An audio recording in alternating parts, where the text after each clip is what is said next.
ہماری مسجدوں میں نماز کے وقت میں جب بچے پہنچ جاتے ہیں تو چند نمازی ایسے ہوتے ہیں جو بچوں کو ڈانٹتے ہیں، مارتے ہیں اور مسجد سے باہر کر دیتے ہیں۔ کیوں بھائی؟ ایسا تم کیوں کرو گے؟ مسجد تمہارے باپ کی ہے کیا؟ مسجد اللہ کا گھر ہے، یہاں ہر کوئی آ سکتا ہے، اور بچوں کو مسجد سے نکالو گے تو یاد رکھو تمہارے بچے دین سے دور ہو جائیں گے اور نماز کے پابند نہیں رہیں گے۔ ہمارے بچے ہمارے دین کے مستقبل ہیں، اسی لیے بچوں کو مسجد سے باہر مت نکالو۔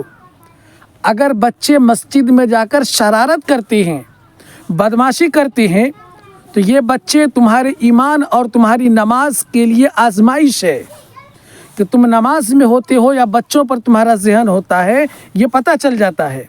کچھ نمازی ایسے ملیں گے مسجدوں میں آپ کو کہ پہلی صف میں رہیں گے اور اسے پتہ چل جاتا ہے کہ پیچھے کس کا بیٹا لڑائی کر رہا ہے، اور نماز کے بعد فوراً پہنچ جائیں گے اور اس بچے کو پیٹیں گے کہ تم ہی نے حلہ کیا، تم ہی نے لڑائی کی۔ بھائی آپ تو پہلی صف میں تھے نا، آپ کو کیسے پتہ چلا کہ فلانا کا بیٹا لڑائی کر رہا ہے، فلانا کا بیٹا بدمعاشی کر رہا ہے؟ اس کا مطلب ہے کہ آپ نماز میں نہیں تھے، بلکہ بچوں پر آپ کا دھیان تھا، بچوں پر آپ کی توجہ تھی۔ دیکھیں رسول اللہ صلی اللہ علیہ وسلم کے زمانے میں کیا بچے نہیں تھے؟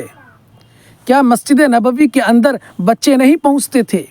لیکن کوئی بھی ایک روایت بتائیے کہ کسی صحابی نے کسی بچے کو مارا ہو، پیٹا ہو، ڈانٹا ہو، مسجد سے باہر نکالا ہو۔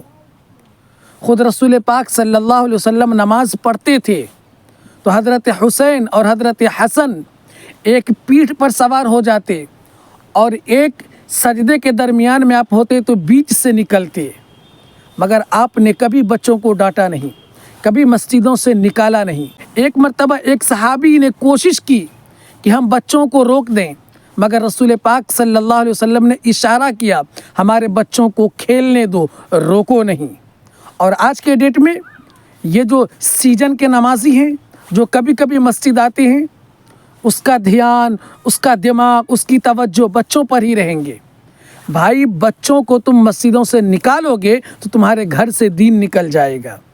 بچے مسجد میں آئیں گے، اپنے گارجین کے، اپنے والد کے نقل و حرکت کو اپنے اندر اتاریں گے تو ایک وقت میں وہ بھی سچے پکے نمازی بنیں گے، اور مسجد سے نکالو گے تو دین سے دور چلا جائے گا۔